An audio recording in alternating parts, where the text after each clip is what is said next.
Welcome to Bind EduTech, and we are discussing some of the important short answer type questions from Should Wizard Hit Mommy. Question number 2 हम लोग previous video में सिर्फ question number 2 जो है वो हम लोगों ने डिस्कस किया था, जिसमें कीवर्ड था बेसिक टेल और जो लेंथ मेरा था वो 15 लाइन का है। मेरा जो आंसर का लेंथ है वो मेरे ये में 15 लाइंस का है।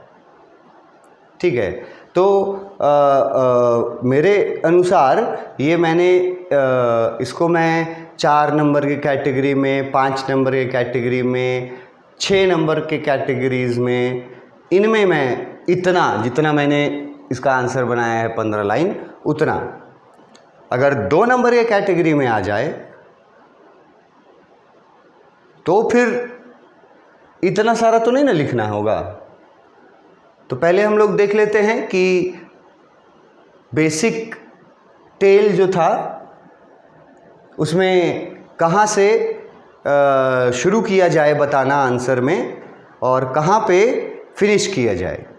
जो स्टूडेंट पढ़े होंगे वो आंसर में लिखी हुई बातों को आसानी से समझ जाएंगे, और जिन स्टूडेंट्स को आंसर में लिखी हुई बातों को नहीं समझ में आता है वो स्टूडेंट्स जो हैं वो उन स्टूडेंट्स के लिए मैंने कहा कि उनको मदद की ज़रूरत है, गाइडेंस की ज़रूरत है अगर समझना चाहते हैं तो। ठीक है, तो आंसर इसका देखते हैं। 4, 5 या 6 नंबर का आए तो क्या आंसर कहाँ से शुरू करेंगे। कीवर्ड है basic tale. Each story that Jack told Jo, हर कहानी जो जैक जो को बताता था, was a slight variation of a basic tale. पहला लाइन में इसको जवाब में लिखे कि हर कहानी, यहाँ से लिए क्वेश्चन से, ईच स्टोरी, देखो दैट जैक टोल्ड, उसके बाद जो जोड़ दिए यहाँ, जो was a slight variation of a basic tale. पहला जानकारी दिए, मतलब ये पहला सेंटेंस में ये बता दिए, ये लिख करके बता दिए कि हर कहानी जो उसके फादर सुनाते थे, 2 सालों से सुना रहे थे, वो सभी कहानियाँ एक ही बेसिक टेल के इर्द गिर्द घूमती थी। मतलब एक बेसिक टेल एक ही था, सिर्फ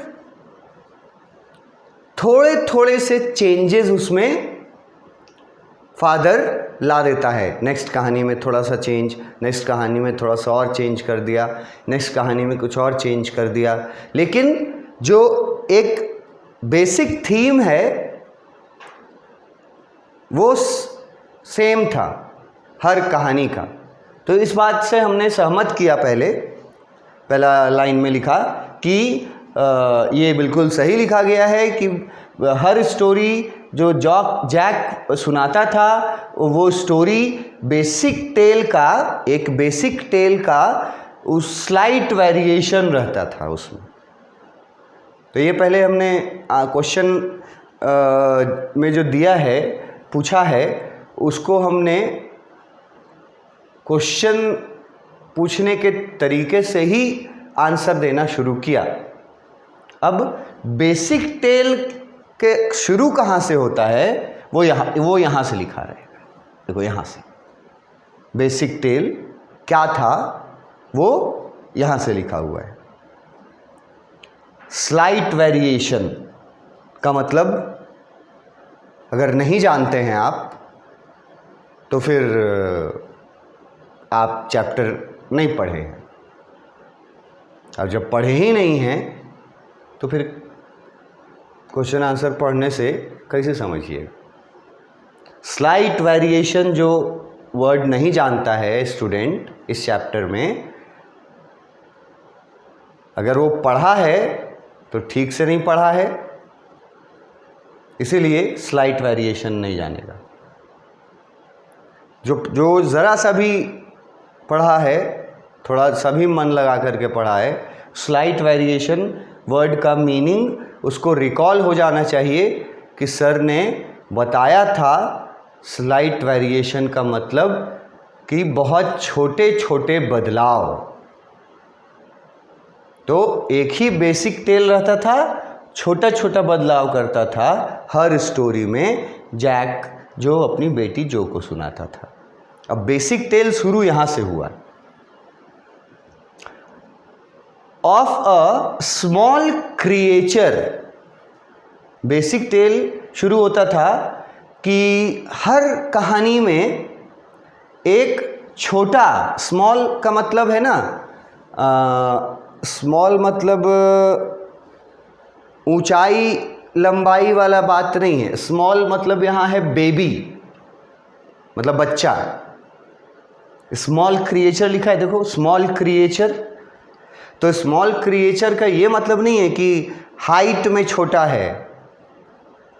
स्मॉल क्रिएचर का मतलब है यहाँ पर बेबी, मतलब बच्चे का कैरेक्टर।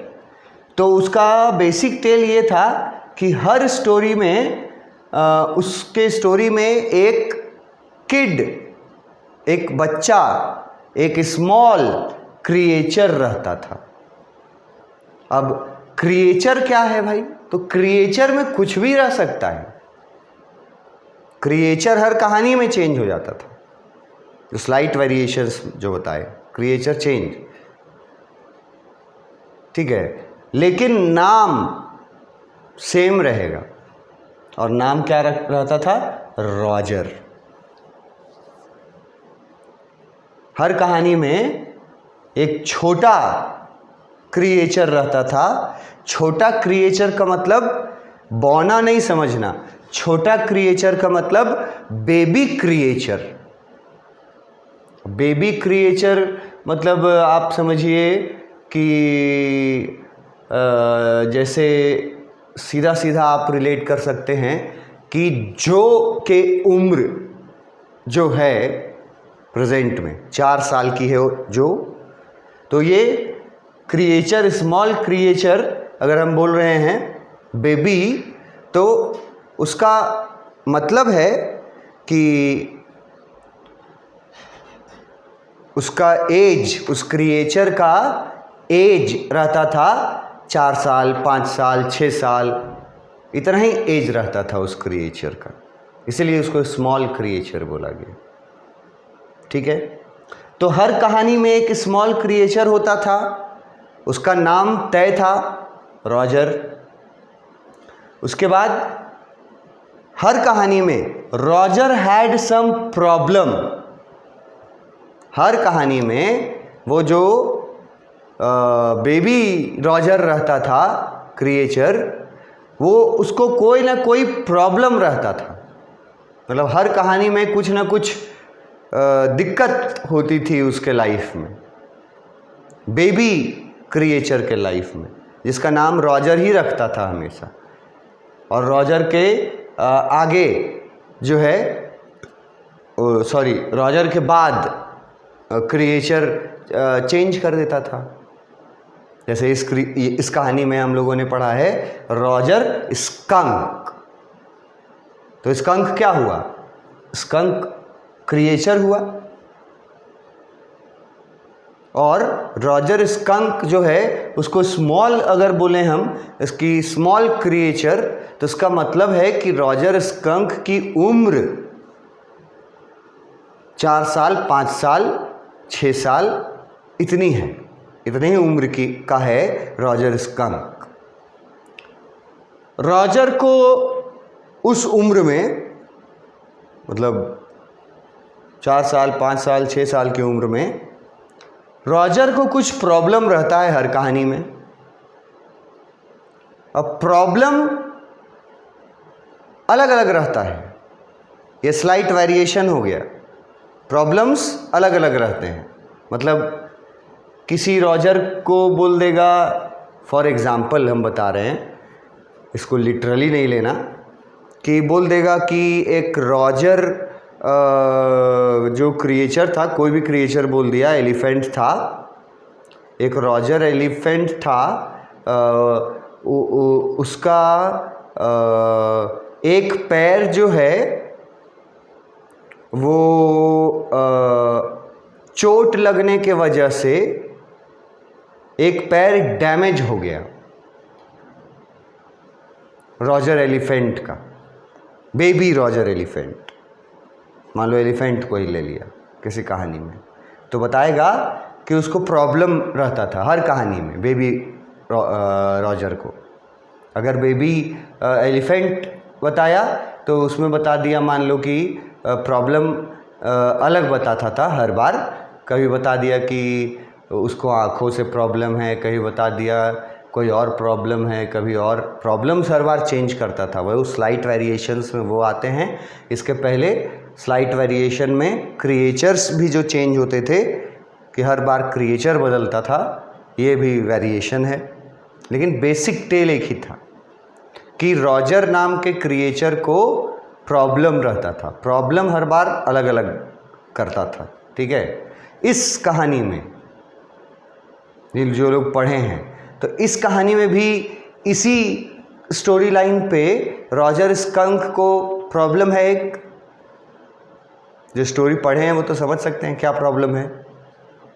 प्रॉब्लम है एक, अब मैं ये नहीं बताऊंगा कि क्या प्रॉब्लम है। जो स्टोरी पढ़े होंगे, अगर जिनको यही पता नहीं है कि रॉजर स्कंक को का प्रॉब्लम क्या है, तो मैं उन स्टूडेंट्स को मैं नहीं समझता कि फिर उसके आगे कुछ और पढ़ने में मैं अपना समय बर्बाद करना चाहिए।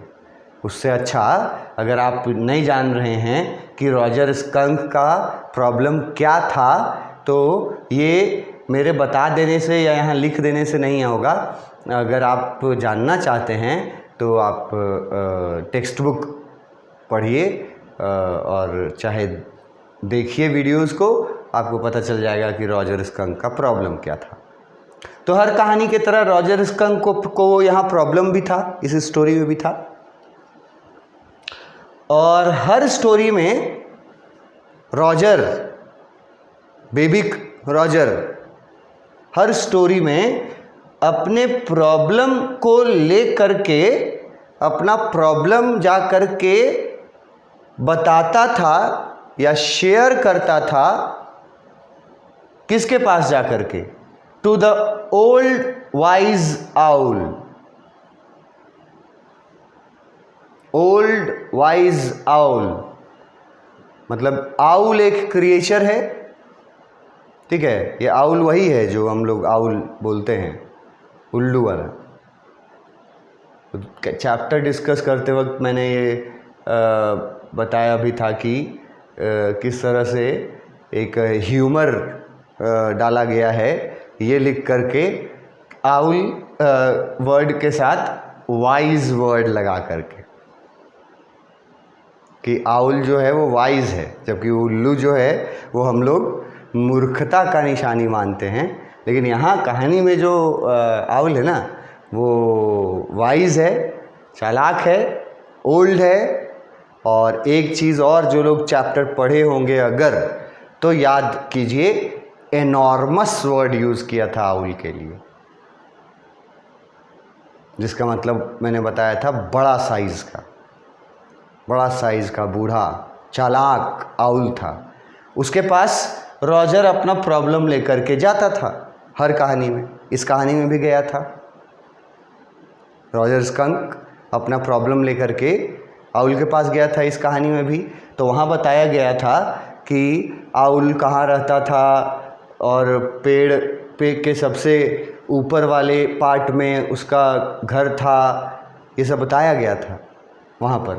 तो वो जाता है हर कहानी में वाइज ओल्ड आउल के पास। वाइज ओल्ड आउल को वो अपना कहानी, अपना प्रॉब्लम बताता है हर स्टोरी में, दुखी होकर के, रोता भी है। किसके सामने? वाइज ओल्ड आउल के सामने। कौन? रॉजर नाम का क्रिएचर।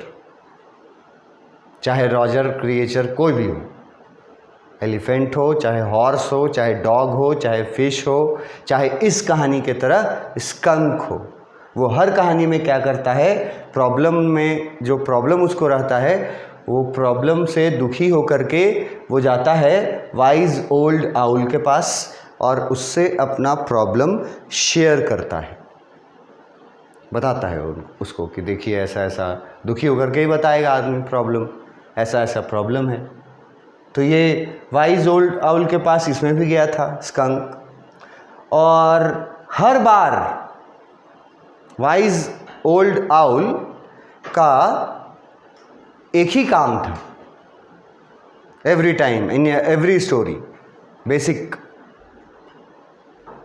कोई चेंज नहीं इसमें।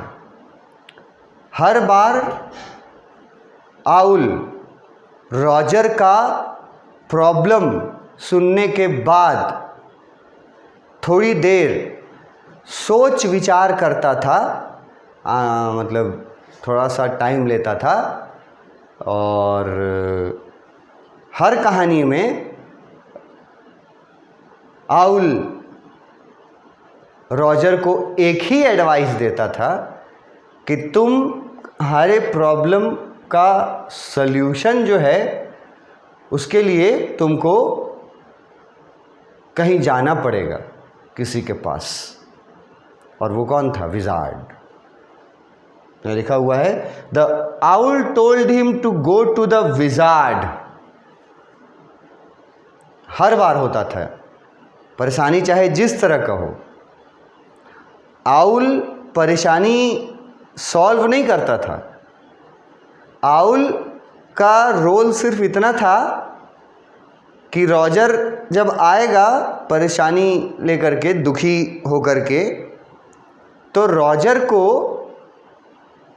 भेज देना है, उसका दुख पहले सुन लेना है ना, और फिर थोड़ा सोच विचार लेना है, लेकिन हर बार भेज देना है किसके पास?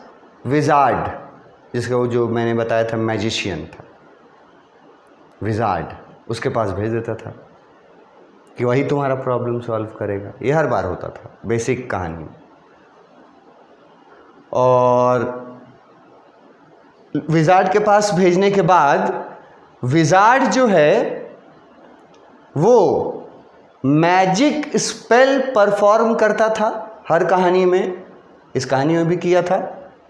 जैसे विजार्ड के पास जाता था जब रॉजर नाम का क्रिएचर, तो विजार्ड जो है अपना प्रॉब्लम उसको बताता था। फिर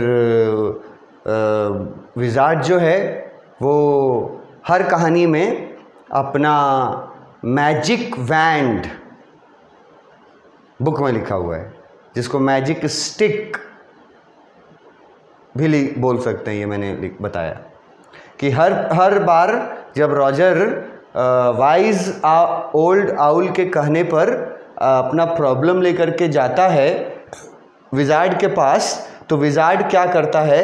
अपने जादू के छड़ी से और अपने जादू से, मंत्रों से उसका प्रॉब्लम मैजिक स्पेल से दूर कर देता है, सॉल्व कर देता है। लिखा हुआ है and the wizard performed a magic spell that solved the problem. ये हर कहानी में होता था, इस कहानी में भी हुआ था। अब इस कहानी में कैसे, क्या प्रॉब्लम था और कैसे उसको सॉल्व किया था इस कहानी में, ये बच्चों को पता होना चाहिए जो लोग ये कहानी पढ़े हैं।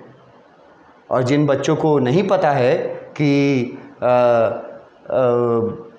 क्या प्रॉब्लम था और उसको कैसे सॉल्व किया था और क्या सॉल्यूशन निकाला था, ये घटना के बारे में अगर किसी को नहीं पता है, क्लास 12 के स्टूडेंट को, तो उसको मदद की ज़रूरत है। और उसको फिर क्वेश्चन आंसर नहीं, चैप्टर पढ़ने की ज़रूरत है पहले। तो जो स्टूडेंट पढ़े हैं वो लोग जो जानेंगे वो लोग समझेंगे कि विजार्ड क्या करता था, उसका प्रॉब्लम सुनता था हर बार और उसके बाद अपना मैजिक स्टिक से मैजिक स्पेल करके सॉल्व द प्रॉब्लम। हर बार विजार्ड हर कहानी में रॉजर नाम के क्रिएचर का जो भी प्रॉब्लम रहता था सॉल्व कर देता था। सॉल्व करने के बाद हर कहानी में ही देन डिमांडेड पेमेंट। हर कहानी में बेसिक टेल जो था उसमें हर स्टोरी में प्रॉब्लम्स अपने मैजिक स्पेल से ख़त्म करने के बाद पेमेंट मांगता था विजार्ड। पेमेंट तो मांगेगा ही भाई, काम किया, प्रॉब्लम दूर किया तो पेमेंट मांगता था। ही देन डिमांडेड पेमेंट, हमेशा काम करने के बाद पेमेंट मांगता था, which would always be greater than Roger had. और पेमेंट जो वो मांगता था ना पैसों के रूप में, तो हर कहानी में ऐसा होता था कि जितने पैसे रॉजर के पास रहते थे उससे ज़्यादा पैसे वो मांगता था हर स्टोरी में। वो इस स्टोरी में भी हुआ था। कितना पैसा मांगा था और रॉजर के पास कितना था ये मैं अभी नहीं बता सकता। अगर आपको नहीं पता है कि रॉजर के पास कितना था और विजार्ड ने कितना डिमांड किया था पेमेंट, अगर आपको ये नहीं पता है तो फिर आप ये अभी क्वेश्चन आंसर करने के लायक नहीं हैं। आप जा कर के पहले चैप्टर पढ़िए तब क्वेश्चन आंसर कीजिए। तो डिमांड किया था, हर बार डिमांड करता था पेमेंट। और पेमेंट मतलब ये भी याद रखना कि प्रॉब्लम सॉल्व करने के बाद ही पेमेंट डिमांड करता था। अगर आपसे पूछ दे ऑब्जेक्टिव में कि पेमेंट जो डिमांड करता था वो प्रॉब्लम सॉल्व करने के पहले डिमांड करता था या बाद में करता था, तो कन्फ्यूज़न में पड़िएगा अगर कुछ लोग। ये मैं इसलिए आपको स्पेशली नोट करा रहा हूँ कि वो पहले प्रॉब्लम सॉल्व कर दिया, लिखा हुआ है he then demanded payment. Problem solve करने के बाद वो पेमेंट डिमांड करता था हर स्टोरी में। और हर स्टोरी में जो पेमेंट वो डिमांड करता था वो रॉजर के पास जितने पैसे होते थे जितना उससे ज़्यादा करता था, ग्रेटर दैन रॉजर हैड। हर कहानी में, इस कहानी में भी ज़्यादा किया था। रॉजर के पास जितने पैसे थे उतने पैसे से ज़्यादा पैसों का डिमांड किया था। तो मैंने बोला कि कितने पैसे थे और कितना ज़्यादा डिमांड किया था ये अब मैं नहीं समझाने वाला हूँ। अब ये जो कहानी पढ़ा होगा उसको पता होना चाहिए, ठीक है। इसमें भी वो वही किया था, बेसिक टेल में जैसे करता था। और एट द सेम टाइम मतलब जितना पैसे विजार्ड मांगता था उतने पैसे मांगता था हर बार जितने नहीं रहते थे इसके पास, कुछ पैसे कम पड़ जाते थे रॉजर के पास। तो पेमेंट मांगने के बाद बुक में लिखा हुआ था एक ही सांस में, मतलब उसी सांस में जिस सेंटेंस में पेमेंट मांगता है ना, उसी सेंटेंस में वो फिर जो घटा हुआ पैसा रहता है रॉजर के पास, वो घटा हुआ पैसा कहाँ मिलेगा, कैसे मिलेगा, उसका उपाय भी बता देता है हर कहानी में। उपाय कौन बताता है? विजार्ड। पैसा ज़्यादा कौन मांगता है? विजार्ड। और फिर पैसे जो जितने कम पड़ गए उसका कहाँ से इंतज़ाम होगा वो भी विजार्ड ही हर कहानी में बताता था, बेसिक टेल था। और लिखा है wizard would tell Roger how to get those extra pennies. Wizard ही रॉजर को बता देता था कि जितने पैसे कम पड़ रहे हैं वो पैसे कहाँ और कैसे मिलेंगे, इसका तरीका विजार्ड ही बताता था हर कहानी में। अब इस कहानी में भी विजार्ड ने तरीका बताया था। पैसे जो घटे थे इस कहानी में भी विजार्ड ने तरीका बताया था। क्या तरीका बताया था? अगर ये आपको नहीं पता है कि क्या तरीका बताया था, यहाँ लिखा हुआ नहीं है कि क्या तरीका बताया था, वो चैप्टर में हम समझाए हैं कि क्या तरीका बताया था। अगर आपको नहीं है पता कि क्या तरीका बताया था तो फिर आप एलिजिबल नहीं हैं क्वेश्चन आंसर्स के लिए। अभी आपको जानकारी पहले चैप्टर का रखना पड़ेगा। अगर आप पेनीज नहीं जानते हैं कि क्या लिखा, क्या मतलब होता है, तो भी आप एलिजिबल नहीं हैं। तो रॉजर से पैसा ज़्यादा मांगने के बाद हर बार wizard at the same time वो रॉजर को जो पैसे घटते थे ना उनको पाने का उपाय भी बताता था, how to get those extra pennies. उसके बाद रॉजर हर कहानी में उसके बताए हुए उपाय के अनुसार रॉजर ला करके पैसा उसको दे देता था विजार्ड को, हर कहानी में, इस कहानी में भी दिया था। उसके बाद रॉजर का प्रॉब्लम सॉल्व हो जाता था तो रॉजर क्या करता था, then Roger would play with other little creatures.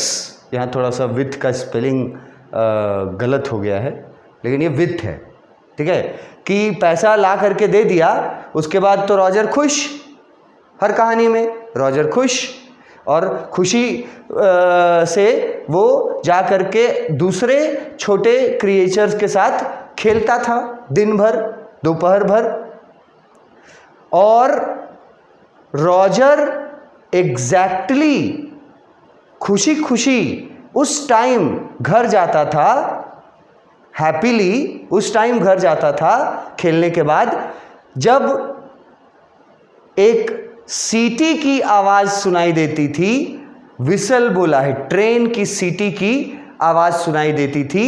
ठीक उसी समय हर कहानी में रॉजर ठीक उसी समय घर पहुंचता था अपने मदर के पास, ये लिखा हुआ है यहाँ।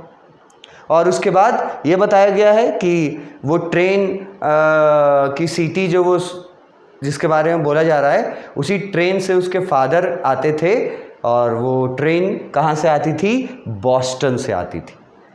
तो ये हर कहानी में हर कहानी में ऐसा हुआ था, इस कहानी में भी ऐसा ही हुआ था। They would have dinner together. उसके बाद जो कहानी रॉजर का जैक का जो मेन थीम था उसमें वो बताता था कहानी में कि पापा आ गए बॉस्टन से, उसके बाद सब लोगों ने मिल करके डिनर किया और एंड द स्टोरी एंड्स। और यहाँ पे वो जो बेसिक टेल था, ये बेसिक टेल वो इनके खाने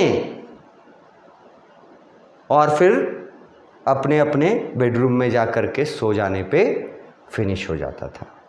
तो बेसिक टेल शुरू कहाँ से किए, देखो कि हर कहानी में एक बेसिक टेल होता था, फिर शुरू किए कि नाम फिक्स रहता था रॉजर, और वो स्मॉल क्रिएचर रहता था। मतलब मैंने कहा कि बौना मत समझना, स्मॉल क्रिएचर मतलब baby of age of 4 year 5 year 6 years, ठीक है, यही बेसिक टेल था। यही बेसिक टेल पे उसका 2 साल से जुगाड़ चल रहा था जैक का, कहानी सुना सुना करके। यहाँ पे कहानी ख़त्म करता था डिनर पे।